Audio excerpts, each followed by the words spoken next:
And here we go. Hello there, everybody. My name is Jay Frost, and if you're new to this platform, I am the host of the Philanthropy Mastermind series.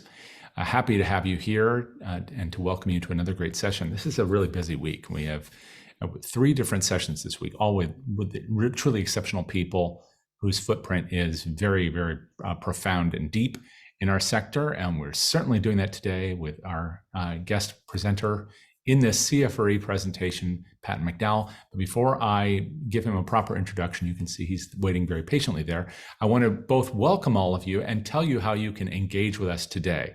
This should be fairly obvious after all of us doing so many virtual meetings the last 2 years, but sometimes if we aren't reminded, we just don't do it. And we definitely want you to participate. Since we cannot see or hear you, the next best thing is to utilize the 2 functionalities you have on Zoom, one of which is the chat function. You'll find that at the bottom of the page. And I would encourage you, in fact, I'd ask you, implore you to please just open that thing up right now and say hello. Hello, Frank. Appreciate that. Thank you for taking a leap in the pool first. So if everybody would join Frank in saying hello, hi, Tiffany, hi, Anthony, and just say hello. And if you want, you can say where you're coming in from or which organization, whatever you feel like saying. Use this as an opportunity to talk with one another as well as the rest of us. So please do utilize the chat throughout. That's a great place to have that conversation. I'll try to keep one eye on it. We also, however, have the Q&A, and you know what that stands for, and we do want you to use it that way. So feel free to list the questions as they occur to you over there, and that way we won't miss a question that might have been lodged somewhere in the midst of the conversation in the chat. So chat is for chat, and Q&A is for Q&A. And with that, I want to, of course, introduce our presenter. But one last thing. You know that this series is brought to you by DonorSearch, but you may not know that we don't talk about DonorSearch at all during these sessions. DonorSearch is kind enough to provide a platform for these non-commercial discussions with the leaders in our sector. I am so grateful to them for doing this. Way back to 2016, we've had over 500 programs. It's really a lot of fun, a great way for me to learn, for all these folks to share, and for all of us to talk and work with one another.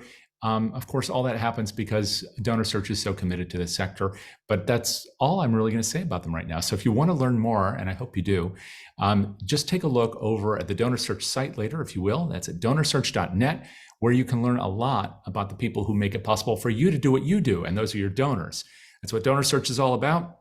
Take a look there for that. And while you're there, look under the resources tab for a list of all the upcoming programs, including the one tomorrow. But with that, now finally, Patton McDowell comes back here to the Mastermind series. We are so grateful to you, Patton, for being here. And for those who don't know you, I'm just going to give them a little thimble full of information about your work. Patton has been in the sector for just over 3 decades in nonprofit leadership, strategic planning, and organizational development work.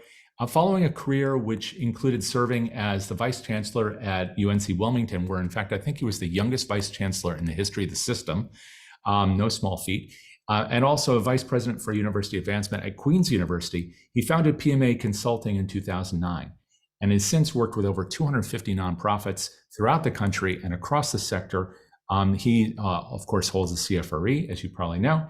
He's an AFP master trainer, and he is both the author of Your Path to Nonprofit Leadership and a podcast of the same name. So do put that on your shelf and give it a listen. He has one of the best podcasts in the third sector anywhere. You'll want to hear that. And with that, thank you so much, Patton, for coming and joining us today and giving some good education on leadership. Jay, I'm honored to join you again on this platform, and thank you for your wonderful host abilities that I'm grateful for, and to DonorSearch. And I know I share with all of you in the audience an appreciation for the work you and they are doing. And I'm excited to have a conversation with you all. Thank you for utilizing the chat. It's been fun to watch the chat greetings come through, including some shout outs to UNC Wilmington and some of the other stops on my journey. So thank you for each of you for joining us today, and for the work you're doing in the sector.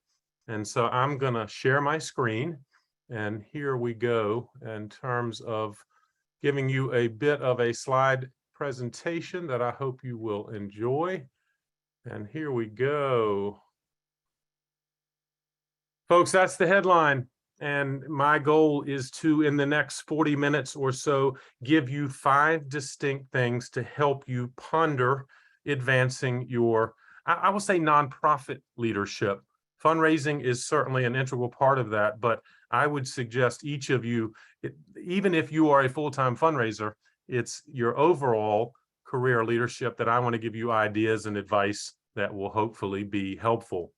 So again, thanks to DonorSearch, to Jay, and I'm going to give you a variety of things. You're going to see, by the way, keep your phones handy, because I have a couple of QR codes that will lead you to worksheets that you might want to capture.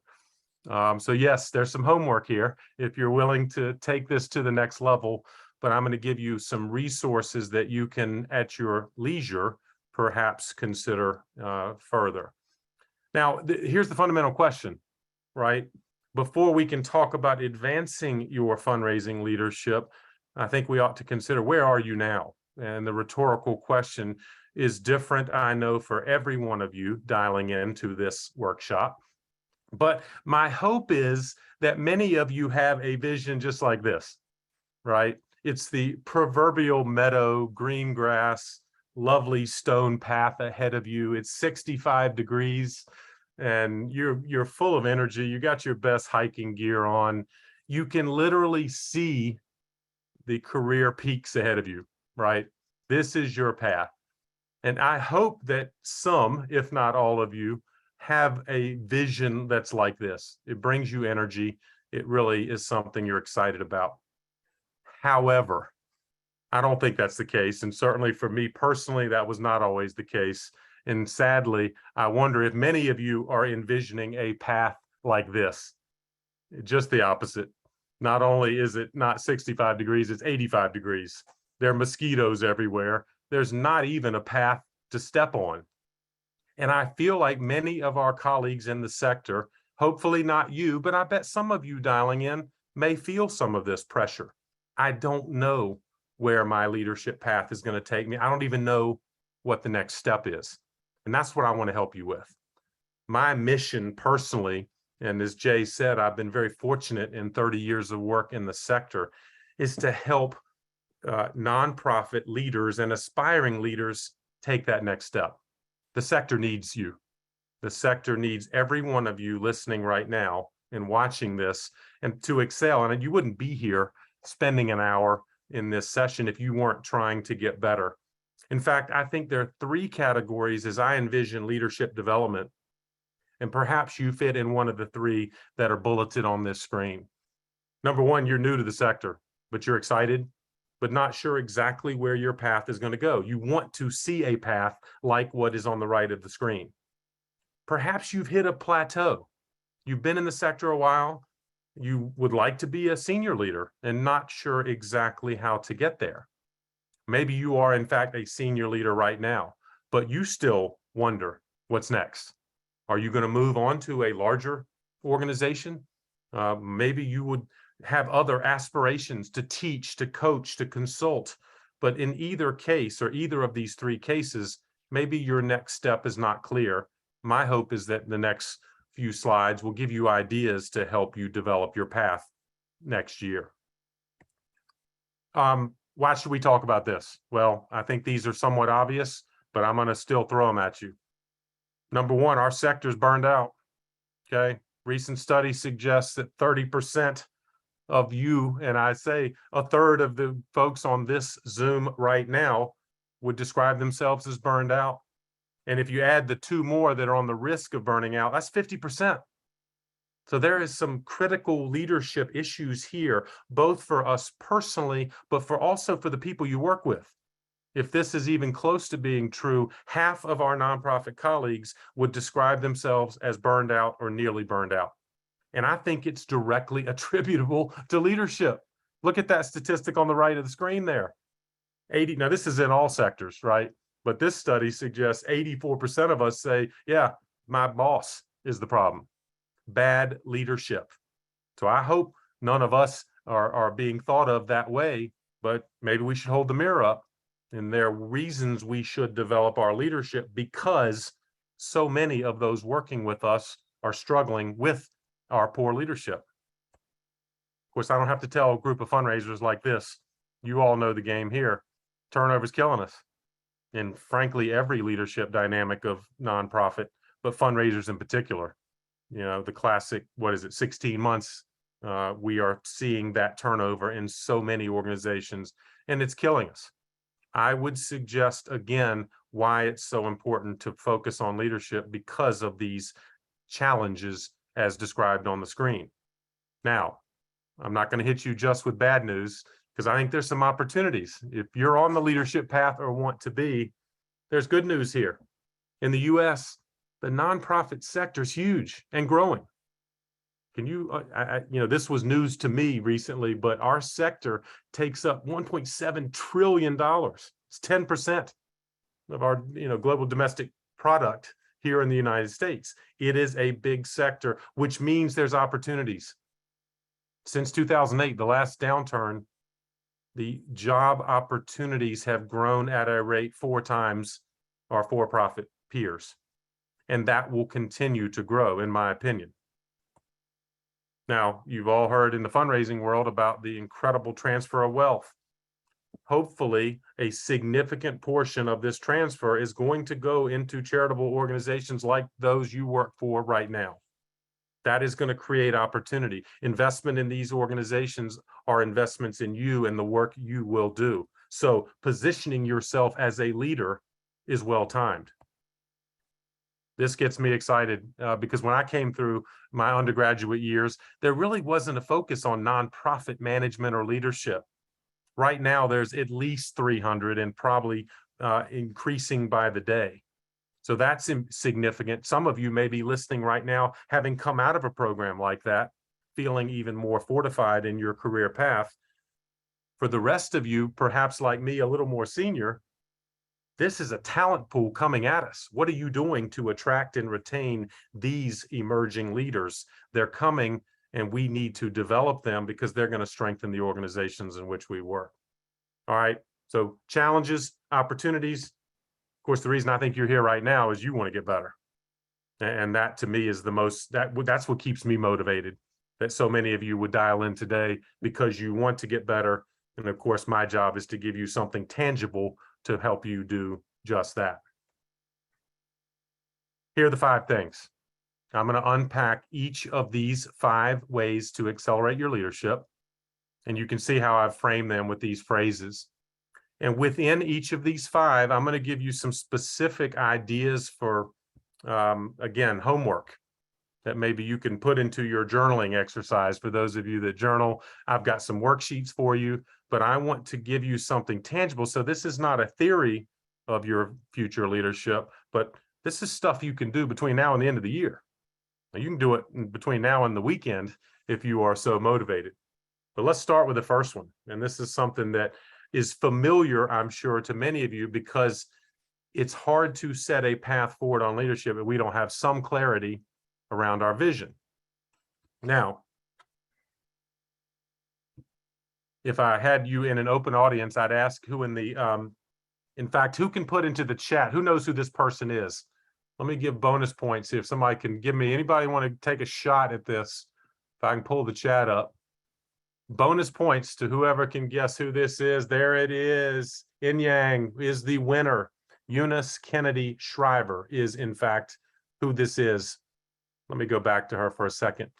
I was fortunate to be an intern at Special Olympics International in Washington, D.C., when she was still actively managing the organization she founded, which of now, of course, is a massive global organization. She talked about vision in 2 ways, though, that has stuck with me 30 years later.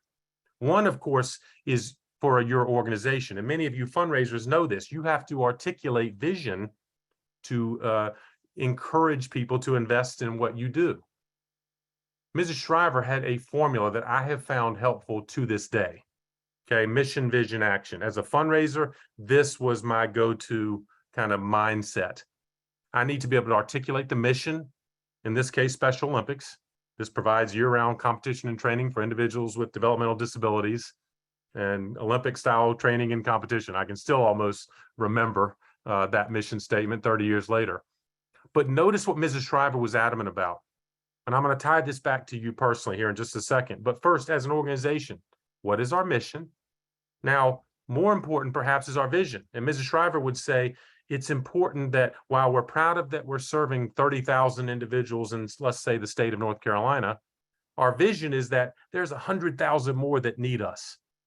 They're eligible for our services, and we're going to get to half of them in the next 5 years. Notice the vision there, the hook, a compelling statement that says we're doing good work, but there's a lot more to be done. And so, by the way, sidebar here, this is a framework that I would ask each of you rhetorically, can you articulate mission, vision, and then action for your nonprofit? Okay. And Mrs. Shriver was adamant about the third element there. Action means, what are we going to do about it this year? A lot of organizations have lofty aspirations of vision, but if a donor or someone who wants to help says, all right, what do you need me to do? What can I do to get involved? You need to have an action statement. Why this is relevant? Again, do you have a mission, vision, action personally? Okay, your own vision framework. Okay, hang on one second here. You might be answering that question with, I love the nonprofit sector, I love the organization, but I'm not sure about my vision, and therefore action is not evident. Okay, well, here's the first pop quiz to give you something to think about. You might be clear on your mission that you do love the sector, you enjoy the work you're doing now, but you're not sure where it's going to take you. Here's 6 questions to ponder, okay? Number 1, what kind of timeline are you on? I suggest these 6 questions because it's okay if you don't have the answer yet. You may still be pondering a number of paths forward, but the first question I would ask you, if you and I are sitting down for coffee and I'm in a coaching mode, I would say, all right, are you early in your current position and feel you enjoy it? Maybe you're 5 years away from your next step, okay? Otherwise, others of you might say, you know what? I've enjoyed my work, but I'm ready for a move now. This is a 1-year timeline, or maybe it's 2 to 3 years. But the point is, whatever your answer is, gives us a framework to build your plan. Is this an immediate opportunity you're looking for, or is this a 10-year plan that you see an organization that you're with? Regardless of your answer, timeline gives us a framing device to sharpen your visioning plan.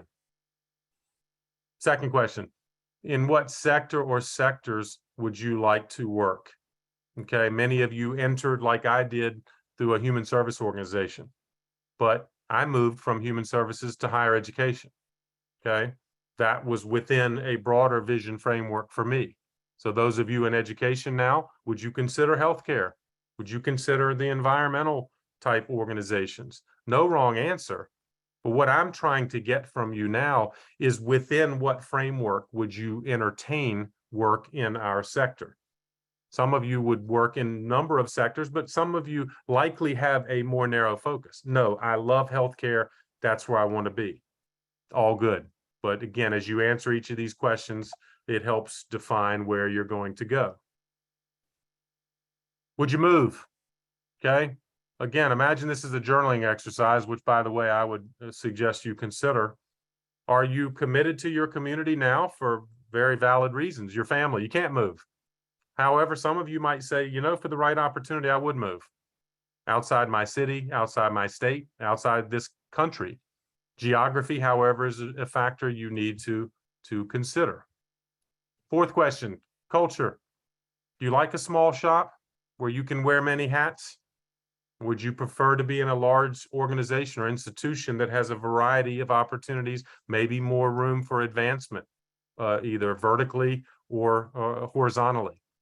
Again, no wrong answer in each of these cases, but the more clarity you can give to these questions, the better we can build your plan together. Fifth one, what credentials will be necessary to advance down the path that you're beginning to envision? For example, some sectors put a higher premium on a graduate degree. As you look at leaders within the field you're in now, is that a requirement? maybe it's not literally a requirement, but it would be a preferential distinction. And then you can begin to consider that graduate degree that perhaps you knew at some point you would have to entertain. While we're all here, maybe in some respects, is CFRE credit. Would the CFRE help you move forward? Many of you in the room have it, perhaps some do not. Is that a credential that would be important to you? Other sectors have certain certificate programs that would be necessary or at least beneficial. So again, you see what I'm doing in our virtual coffee meeting. I'm asking you these questions in hopes that I can help you sharpen your vision together. And finally, this is a sector that none of you entered because you expected to get rich, but you have to consider the ladder you're on. Is it moving you in a path that will allow you to get compensated in ways that you will need to be compensated to take care of you and your family? Sadly, some of you likely are on a ladder now that may not achieve the personal financial goals you have. And so we should address them. Others of you may well be comfortable in the role you're in now or the potential role you have access to. That's great. Again, these are things we can work on depending on your answer in each case. Now, this is when you get to pull your phone out. I hope that you will find the QR code on the screen right now gives you access to a worksheet that represents what I just shared. So if you like the idea of really diving in personally in a quiet space to your vision framework, try the worksheet. Okay.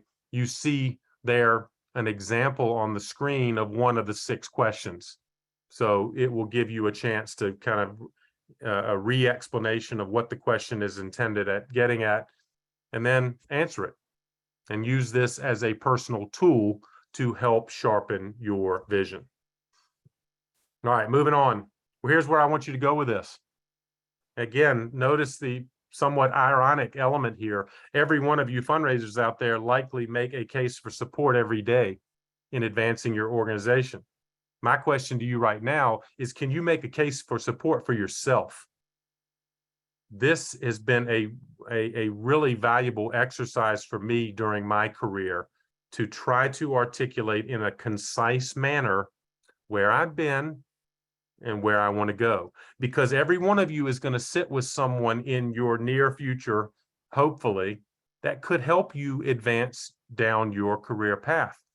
I have a lot of coffee meetings, virtually and literally, but it's hard for me to help them if they can't articulate at least some semblance of a case. So can you articulate a case like this person did? Notice I've highlighted in red how they have succinctly answered the 6 questions I just shared with you. They're telling me, I've been a senior leader 14 years. I'm ready to be a CEO. Okay. I want to stay here in this community, and I do want to stay within the sector of arts and culture. I'm prepared to do what it is necessary. I'm going to get a CFRE because I know fundraising will help my candidacy down the road. And I feel like I'm in a position to command a higher salary. Now, again, this is not something you formally memorize, but I do think it is a tool that will both help you in your own mind sharpen your vision, and we'll talk about this later, as you strategically network, your ability to articulate a sentence or two like this helps someone like me who wants to help you. I'm like, I know exactly where this person's going. I know who I might introduce you to. I can give you some resources perhaps that would be beneficial to you as you move forward. Okay. All right. That's step 1. You've worked on your vision work. You've created a personal case. Now let's talk about your self-assessment. These are the 10 things that I think are essential for nonprofit leadership. So in the classic strategic planning framework, we've set a vision for ourselves. Now we stop and say, all right, let's assess where we are now. I have a worksheet coming for you on this slide. Okay. So know that if you're scrambling to write down these 10, trust that I'm going to give you a worksheet to explain each one. But I don't have time to talk about all 10, but I do want to highlight a few of them. The exercise in general here would suggest you would evaluate yourself on each of these 10, what I believe are leadership skills and experiences that are necessary. And yes, I'm going to be provocative here. I think you need to be competent in all 10 of these to advance into leadership in our sector. In fact, I think you need to be more than competent. You need to be excellent in a third of them to really distinguish yourself as a leadership candidate. And so the assessment exercise will allow you to build on those things of which you're strong and work on some that you're perhaps needing to work on. To me, one of the most impressive things of an executive level candidate is their ability to articulate where they've come, but maybe more importantly, where they're going. They have a plan to continue to get better. I'm hiring you because not just about where you've or what you've accomplished so far, but I need to know you're going to continue to grow with the times and that you're continuing to identify topics and content you need to learn, and you will continue to improve. So that literally is something that you could imagine each of these 10 items as an interview question. If I asked you, all right, tell me about your learning plan going forward, how would you answer that? In fact, you could take any of the 10. Tell me how number 2 there on the screen, you can see productivity. How do you organize yourself in a volume world that exists in nonprofit leadership? You know, another one that often comes up is I would expect you have a lot of knowledge about your current organization, but if I'm going to hire you to a different organization, I need to know that you understand the issues facing the sector, not just the homeless shelter at which you work now, but issues facing the homeless more broadly. Can you answer sector questions beyond just the organization, not just your university, but issues facing higher education, right? This to me would distinguish good candidates from great candidates because they can break these things down in different ways. This is one that was my challenge in particular as a young program guy with Special Olympics. The finance and budget stuff was scary. I knew that I needed to develop the financial acumen that would make me a valid candidate for more senior positions. So this may be something for you too. Others of you might say, no, I've got that. I'm a math guy. You know, finance and accounting is right up your alley. Well, good for you. Then, in fact, you should leverage that because so many senior searches are looking for financial acumen to assure you can manage what they're trying to do. All right. Here's what the next QR code for you to play with will take you to a worksheet with all 10 of these items on it. First, a definition. So again, using the learning plan example, see how it goes there. What I'm asking, do you have a short and long range plan? And this might include, for example, I want to get a master's degree. I want to get my CFRE. I want to get a certificate in strategic planning. Whatever it is, do you have evidence of your learning plan? Now, notice in this case, this person said, yeah, no, I need to work on this. They didn't score themselves as strong. So they're going to do something about it. There's no reason you can't log on to the CFRE website and create an account today. You know, that would be, and that's why I notice the action items for each element give you an opportunity to think specifically a tactic you can employ to get better if this were a challenge. Now, notice in the second example here, the productivity. Maybe this is a strength of yours. In fact, let me show you here. This person said, you know what? I feel like I'm really good at this. Well, as a leader, by the way, you need to begin to articulate your voice in settings where others can see it. I'm using LinkedIn as the example here. So if I'm scoring myself as a 4, I feel like I'm really strong in this. All right, let's leverage it. Write an article about it. Post something. Write something. Do a workshop for your colleagues. Offer to do a presentation for your local AFP chapter, whatever it is. But as leaders and future leaders, it's not just about the challenges you have on the screen. It also could be an opportunity to leverage opportunities which position you better for leadership at your current organization and perhaps at your future one. Okay, so I hope that makes sense. Again, in the Q&A at the end, I'm happy to entertain discussion, but I hope that explains the worksheet and then something you can take and play with at your own time. Now, these are a couple colleagues I had that went through our Mastermind program, talented nonprofit leaders. In each case, they used the worksheet you just saw to build on things that they were trying to do. So, sorry, jumped ahead of that. You know, Jill wanted to build her learning plan. And in her case, she said, you know what I need to do is serve on another nonprofit's board of directors, because that would give her the perspective of a board member and add to her leadership path. Now, Jared was someone who's in a wonderful opportunity. He's an executive director. He doesn't want to go anywhere. He wants to be a voice for early childhood education. So what he did was put on his plan, I want to enhance my public speaking skills, and I want to learn more about advocacy at the state and federal level. So he enrolled in the speaking course. He also volunteered to serve on a national board for early childhood, so his voice could be heard. And he's had an intentional plan to meet with local and state legislators in his state so that he can be more familiar with government and advocacy. Now, Barbara is an example. She's a chief human resources officer at a nonprofit. She knew that she would have to work in other sides of the nonprofit sector, including fundraising. So she asked her boss if I can go to the development committee meetings of the board. Her boss said yes.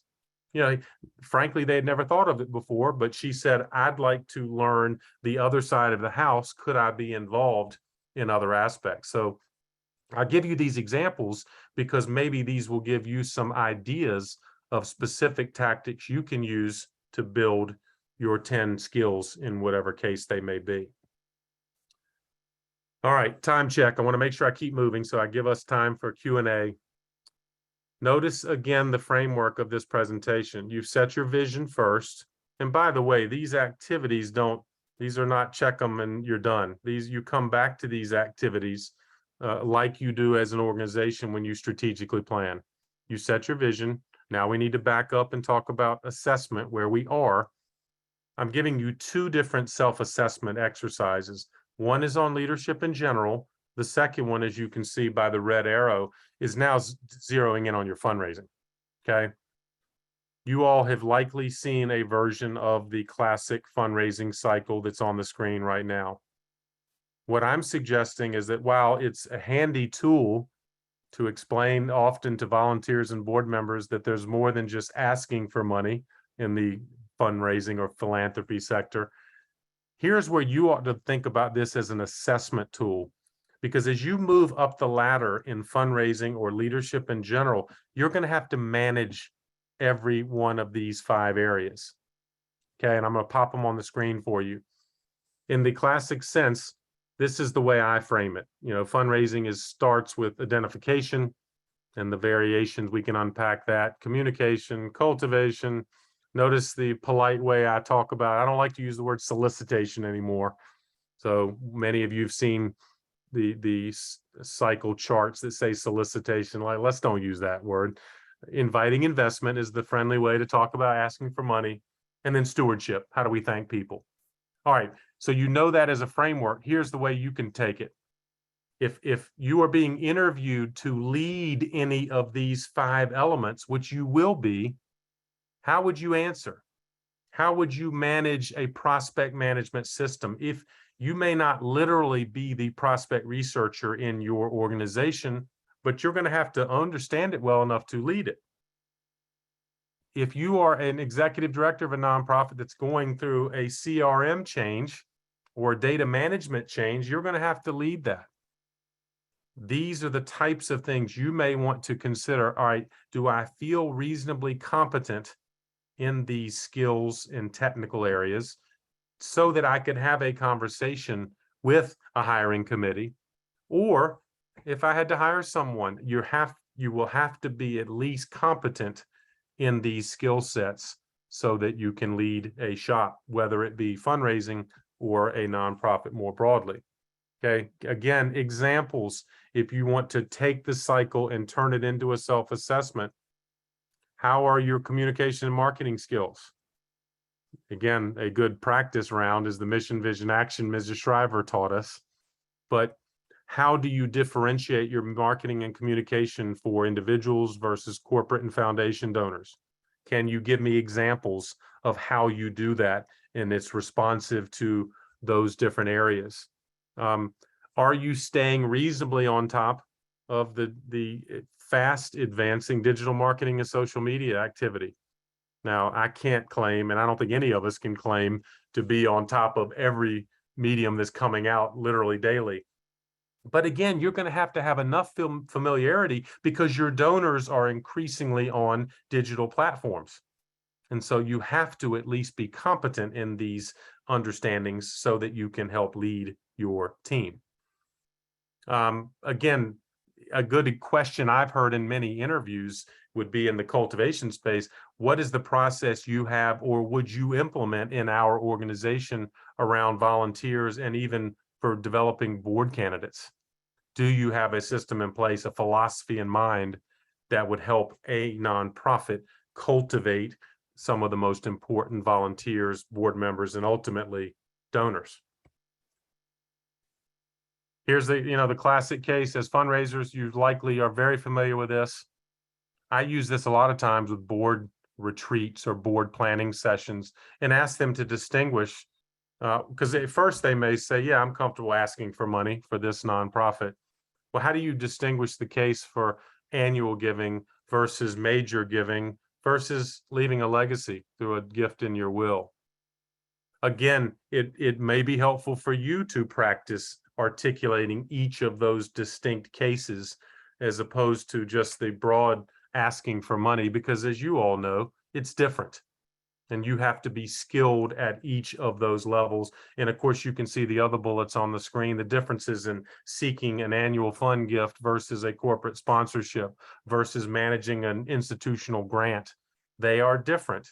You likely have had experience in them, but take the perspective of if you're managing a shop, how would you approach these different investment opportunities?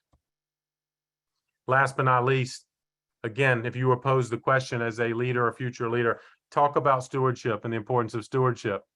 Do you understand the distinct areas of gift acceptance and gift acknowledgement? How do you manage that? Can you give me examples of how you steward some of the donors all time to your organization? Frankly, this was a wake-up call for me several times, not remembering the donors that got me here, that had been so generous over the years, but we've moved on and we have not done a good job of stewarding. So an exercise I often recommend, run the list of your top 10 donors all time. I bet you'll find somebody on that list you're not taking care of. Run just the top 10 donors last year. Are you effectively stewarding even that group? It's more recent. Or did you just send them a generic thank you letter and you moved on? Those are concepts of stewardship that are tactical in a sense, but also as a leader, I want to be assured you understand and can manage them effectively. All right. We can unpack that further, but I'll leave it for there and happy to discuss further at the end. But I want to move to our fourth and fifth sections here. This is your fourth key, and maybe in some ways I would say the most important, the strategic networking. For me personally, every step of my leadership journey was influenced by strategic networking colleagues. So I'm a big believer in the investment in your network because it may not pay off right now, but it will pay off eventually. Let's talk about, though, what that means tactically and what you can do right away. Again, I could have asked this as a trivia question with the picture like Mrs. Shriver, but Dr. Granovetter is somewhat famous for the strength of weak ties concept. The point is this: many of us have a strong tie with our friends and family and immediate network. You see the graphic on the left of the top there. Where there is real value and sometimes hidden value is one step further out. Cultivating relationships that are outside of your immediate network. We're all comfortable in our immediate network. We're less comfortable moving outside of it. the opportunity is likely going to come from what is a quote weak tie, but it could have incredibly valuable opportunities related to it. Here's one way to start your advancement of weak ties. Who are two people that you have in your network that do, in essence, the same job you do? Okay. I ask people when I sit down with them in a coaching situation, you should have a general idea of at least two people that are in comparable roles to yours that can serve as a sounding board. They understand what you do because they're doing it across town or in another state or somewhere else. What I also think, though, is valuable is to consider specifically two aspirational colleagues. And these may be people you have not yet reached out to. But when I started in Special Olympics, one of the first questions I asked was, who are considered the best program directors? That's what I did in North Carolina. And I, at the conference level, asked, who are considered the best program directors in the country? Each of you likely has a network or conference or kind of senior members of your sector that could probably quickly identify, oh yeah, you need to talk to Jennifer in Colorado, or you need to talk to Steve up in Maine. Who are the top in your field that you could identify and perhaps connect with? And this leads to what I would call strategic networking. I try to do 4 of these a month. Still to this day, there's such talent and ability out there. What you can do is when you identify that aspirational colleague, consider one of these 4 questions. Be respectful of their time, reach out to them and say, hey, I really like what you're doing in Colorado Special Olympics program. It's very impressive. Would you be willing to Zoom with me for 45 minutes and just talk about your journey? And notice again, these 4 questions. I'm organized. I'm not going to waste their time, but I'm going to try to begin a relationship and get what is likely going to be some valuable feedback.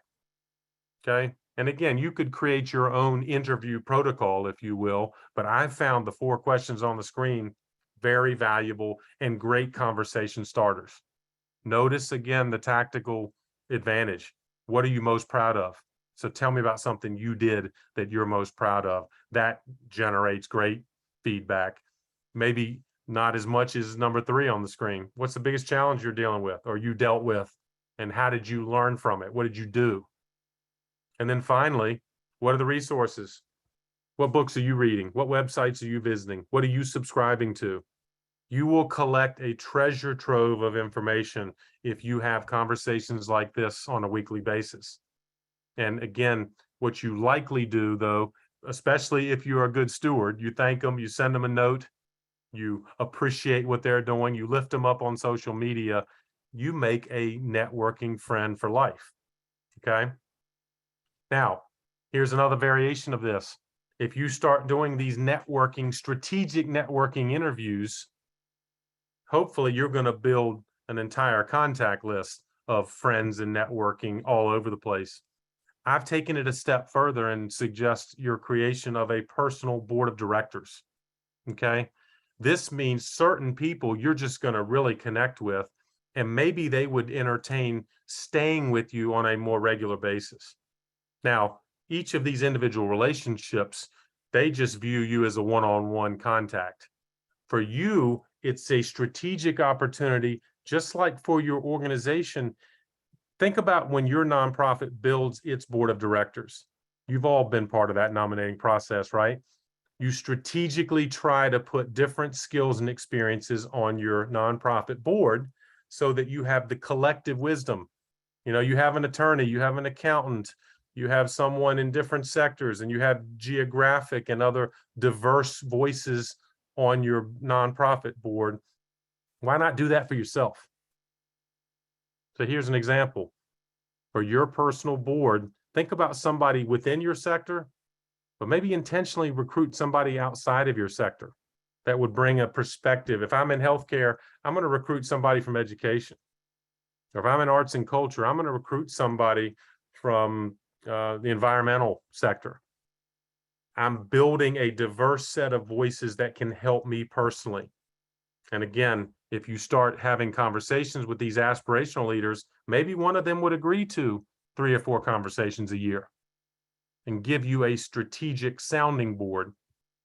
Now, get a board member on your personal board. Think about the value of having someone to talk to in a safe space, not a board member at your nonprofit, but maybe outside, where you could say, here's something we're struggling with. Can you give me a board member perspective? This often is one that people will put, maybe if I'm not comfortable in plan giving, maybe I want to get a plan giving expert on my personal board. As a fundraiser, I'm feeling better about annual giving, major giving, but plan giving is not yet something I'm comfortable. All right, let's recruit somebody, find a resource that can be there for me as a sounding board when I have questions or need ideas. For me, number 7 was accounting. Again, as a liberal arts major coming out of college, I was struggling with some of the finance and accounting information coming through reports at our board meetings. So I've had a friend from college that was literally an accounting major, finance guy. He served on my personal board for several years. And what a wonderful resource that was to have somebody to go to and say, hey, can you help me? Tell me what I should be looking at when I get this report. Tell me about the 990 and the different information here and so forth. This kind of resource was invaluable for me. And I've continued to maintain my personal board over the last literally 20 years. Obviously, people come and go, but think about it for your personal journey, where you are now. What type of board do you need to surround yourself with to help you move through the next 3, 4, 5 years? If you want to play with this, I got another worksheet for you.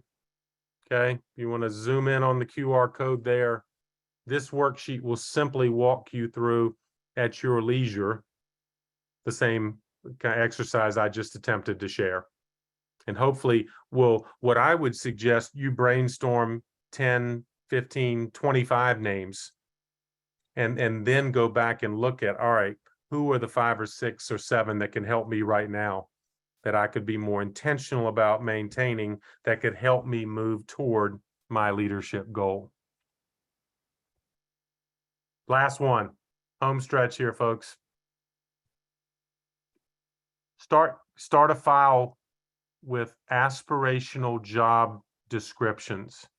Okay, even if you're not ready to jump now, some of you might be, but if you know that you want to be an executive director someday, start looking at executive director job descriptions and job postings. What do those job postings tell you? What are they looking for?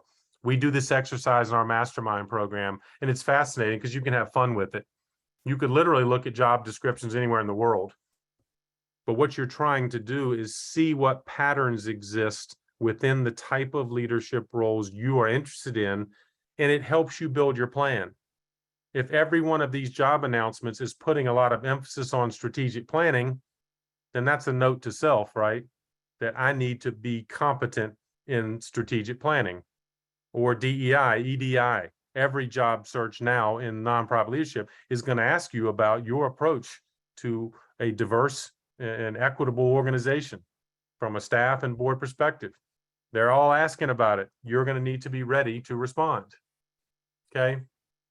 As you put all these plans together, a second item there on the screen you can see is, for my higher ed and education friends in the room, I like to put all of my activity around leadership development in almost like a college curriculum.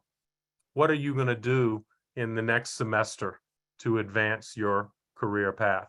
We're in the fall semester, right, of 2022.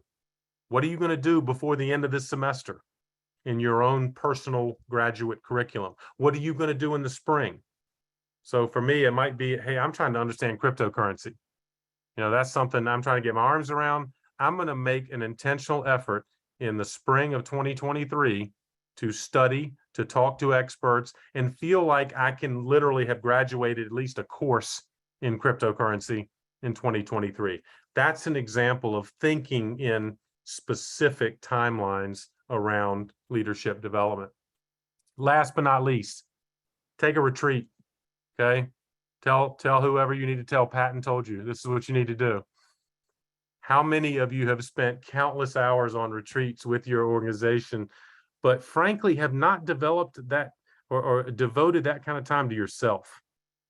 I have found, and this is something I started about 10 or 11 years ago, every year taking a 2-day mini sabbatical, maybe personal retreat, intentionally getting out of my space. And again, with my family's permission, I'm happy to report. And I design it just like so many of our organizational retreats are designed. There's a visioning exercise. I do some reading before I go. I do the self-assessment workshop or worksheets I've shared with you today. I plan and set goals for the next semester or year or 5 years. But I really commend this to you to consider, because I think a lot of us have these ideas in the back of our head, but we never stop to really evaluate our personal leadership plan. And so maybe you can't spend a whole weekend away, but maybe it's a half day. Go across town, sit in a coffee shop, and give yourself some intentional time to put all this together. Because what I don't want you to be is like many of, sadly, some colleagues, it's year after year, they're still on a journey, but they feel like they're stuck. And I'm often quick to say, well, what are you going to do about it? Maybe you need to put some specific time into this effort. All right, I hope this gave you some things to think about. There are 4 things that I want you to take home from this hour together, or almost hour together. Sharpen your vision, answer questions you can answer, and then focus on those that you need to work on. Take some time to self-assess. Take that self-assessment and those areas you want to work on, put them into a curriculum. Do something about it within a defined time frame, and then do some of these things. Network strategically. Why not commit during the month of November to have 3 or 4 strategic interviews with aspirational leaders in your field? I guarantee you will find value. If you are respectful to them, I think you will not disagree. All right, I will deep breath there. I've got some things on the screen. If you want to continue to play with QR codes, I got more of them. Jay, I'm going to turn it to you here in a minute, but I've written a book about this stuff. For those of you interested in that, you can see that's the top left QR code. Jay, thank you for your kind words. I love the podcast. It allows me to talk to nonprofit leaders all over the world. By the way, if any of this made sense, but you'd like to talk more, there's my email address. Find me on LinkedIn. That's where I'm most active. And if you'd like to consider an even deeper dive, we have a Mastermind program. It's a virtual leadership development program. We have 2 groups each season. We bring in 7 or 8 nonprofit leaders from all over the world. And we just let them do great work together and create a framework. So thank you, Jay, for giving me this platform. And I will pause there for questions or anything else you'd like me to do. Thanks so much, Patton. I don't know if I am visible here now. I want to thank everybody for sitting in on this exceptional program. So much concrete data, and we saw that in some of the comments out there. But I also want to encourage people to go ahead and take advantage of this time to ask a question if you have one. So I know we have a couple under the Q&A tab. I'm going to go there in a second.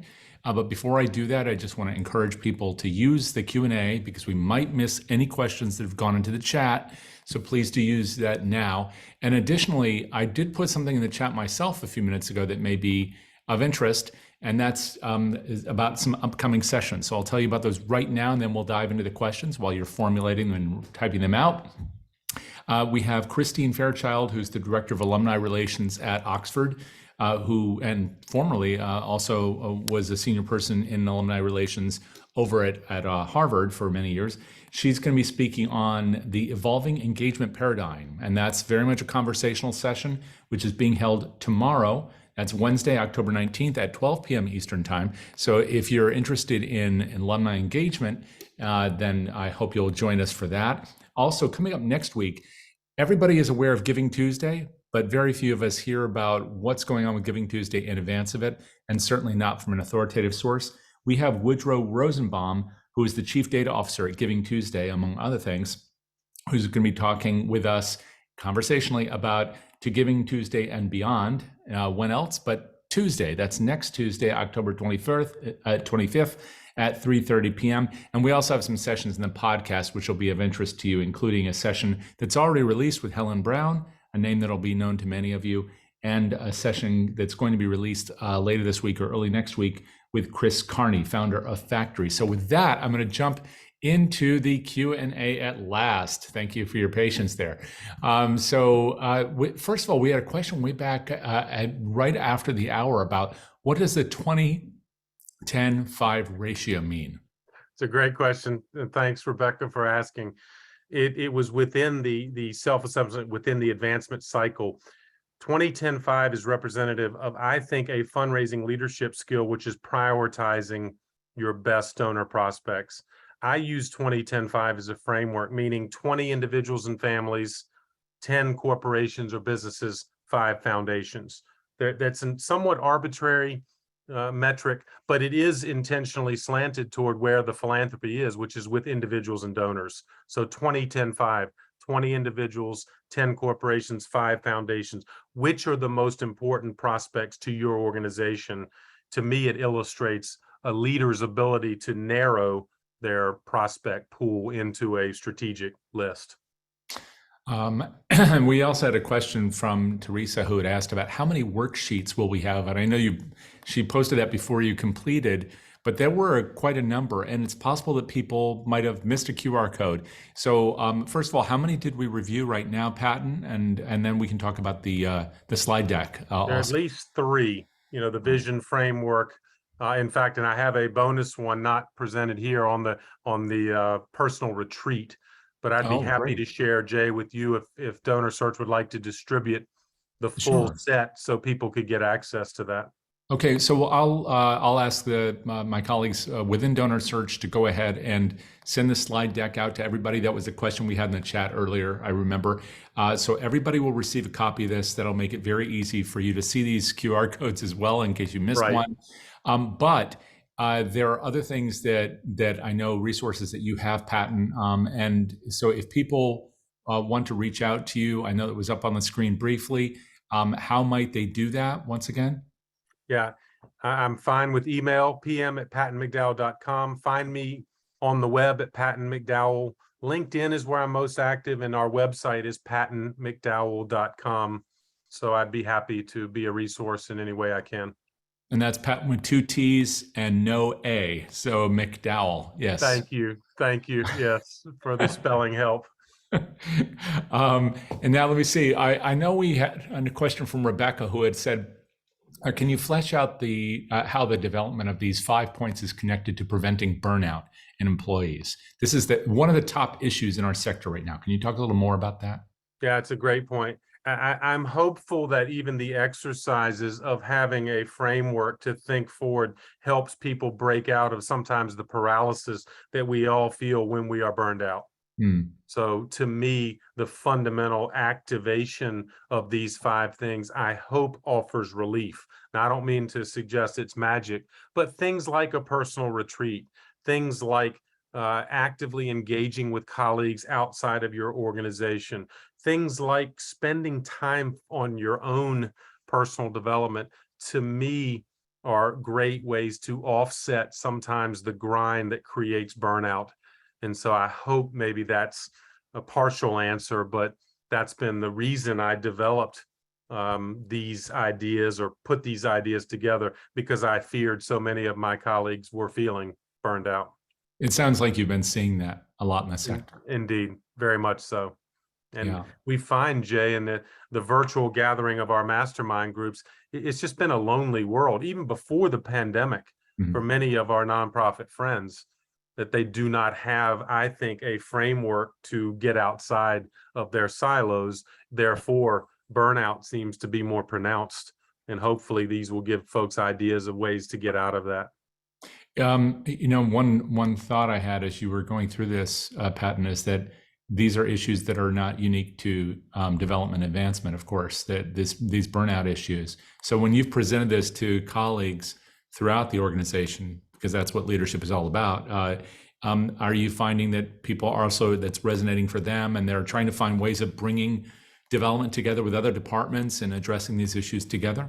It's a great point, Jay. I think that is absolutely part of the solution. And we've found as you bring folks together, and again, that's why I would encourage folks as they consider their networking, don't just network with the same types of positions in your organization or even in your sector.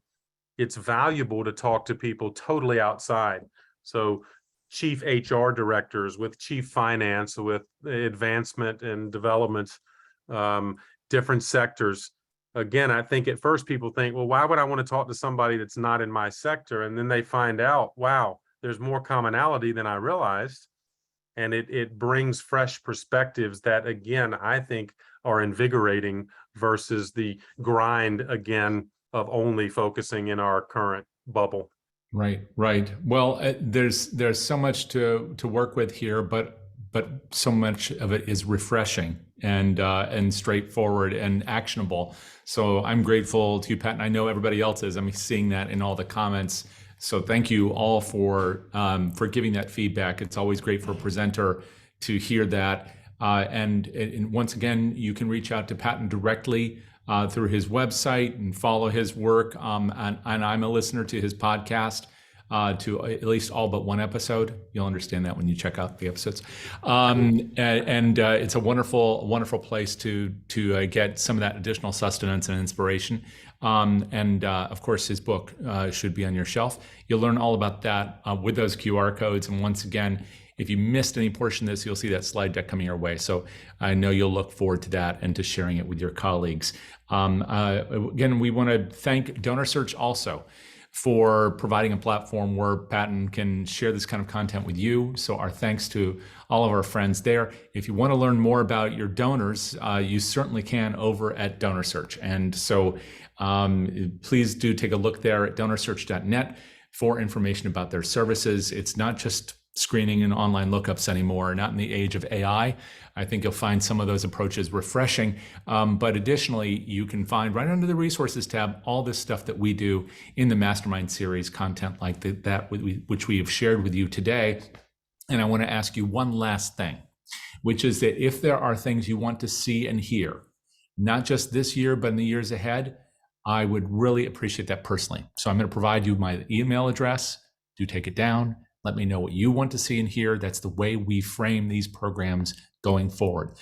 You can reach me at just Jay, at DonorSearch.net. You can also find me all over the internet. I'm pretty easy to find. So just do send me a note. Let me know what's going to be inspiring and helpful to you as you navigate your way through your work in the year ahead. And do hang out with us. We're going to have another 16 to 20 sessions this year alone. So we'll look forward to seeing you next time. Until then, again, our thanks to Patton and to all of you. Take care. Bye-bye.